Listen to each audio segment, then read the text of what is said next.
I am the Game OverThinker, and I will return.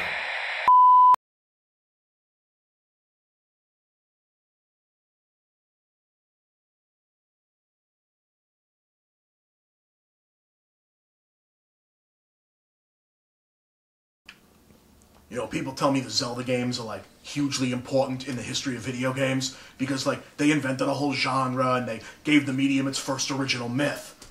And I'm like, well, yeah, but so what? It's a genre that sucks, and myths are only good if you're like a little kid or a game-o. You see, nerds hate the real world because if you're not a real man, the real world sucks. If still lives with his mom and shit, man, your life is crap, so you gotta escape into all this imaginary crap about unicorns and hobbits or whatever, and, you know, that sucks. But, I guess I gotta talk about something today, so, here's Zelda. See, the first thing that sucks about Zelda is that the name is fucking confusing and shit. I spent like 5 years calling the guy who plays Zelda, but apparently the game is actually named after the dumb chick he's supposed to be saving. What sense does that make? That's like if when they made Scarface, instead of calling it Scarface, they called it Elvira Hancock.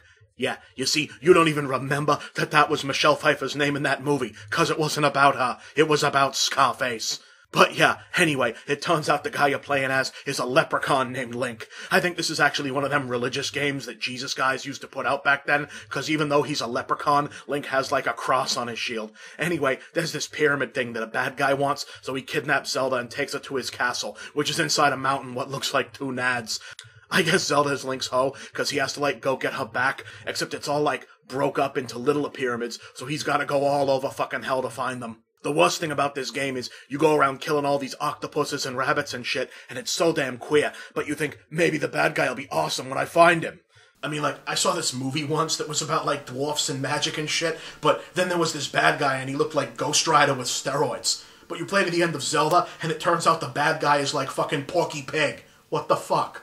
The next Zelda game is, like, different from the first one, but it still pretty much sucks. I guess that after Link saved her, Zelda turned out to be like a alcoholic, like that one chick in 40-Year-Old Virgin, 'cause she's all hungover the whole time this game and just sleeps it off and shit. But Link goes out anyway to do stuff, and he has to kill way more guys. I can't even finish this game. It's so fucking hard. But people tell me at the end Link has to fight, like, anti-Link. So I kinda like that part.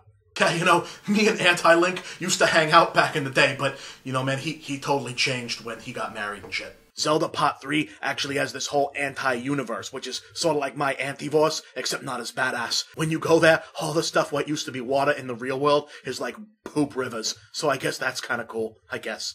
So they made, like, a bunch more Zelda games, and they all pretty much sucked. But, you know, the one that everyone remembers was on the Nintendo 64. You remember that one where the controller looked like a monster's hand? Fucking gay.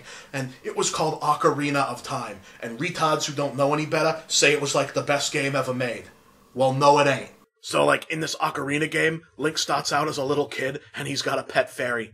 Nah, too easy. It's an open world game where you can go all over the place, so it's kinda like somebody took GTA and changed all the awesome stuff into queer stuff.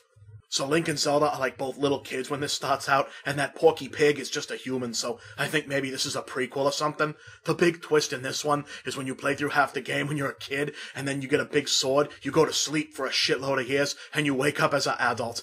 And then you go back to the places you went before, except it's all different and sad now, and some of your friends are dead and don't recognize you, and it's all like, dude, I lost a bunch of years. What happened?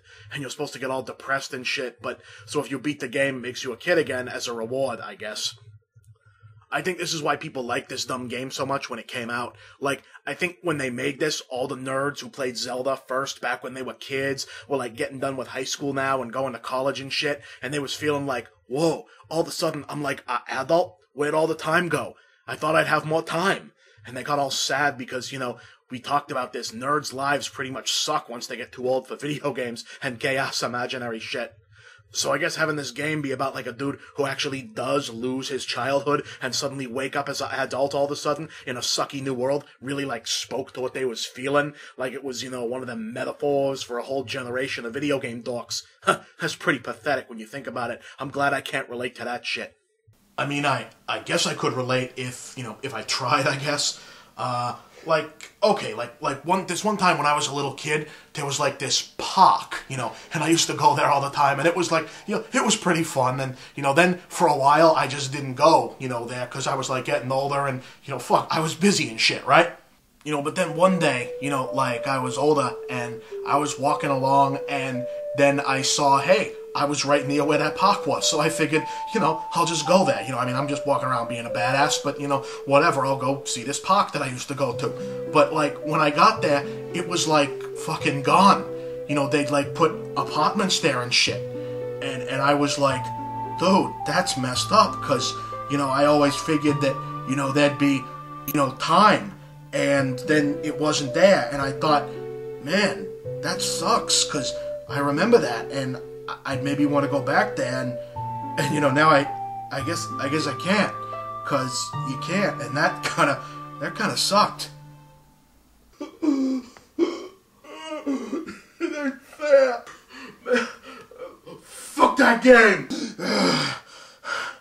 Games should not make you feel shit. The only thing you should feel from a game is glad when you headshot a motherfucker on live. That is exactly the shit I came here to destroy.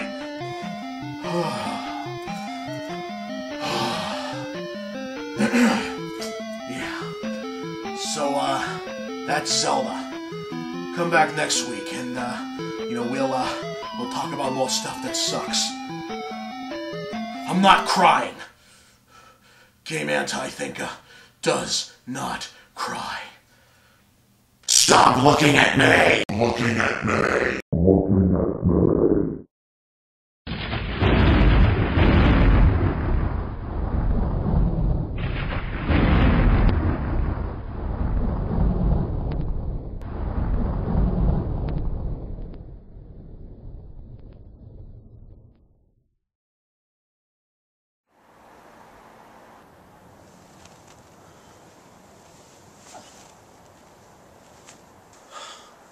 What the hell was that?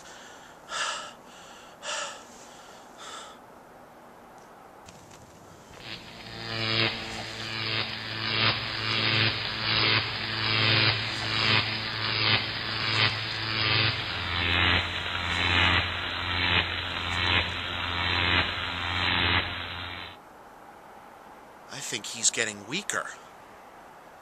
Is that it? All right. Enough of this. All right, AntiThinker. Round 2. Oh yeah, I'm back.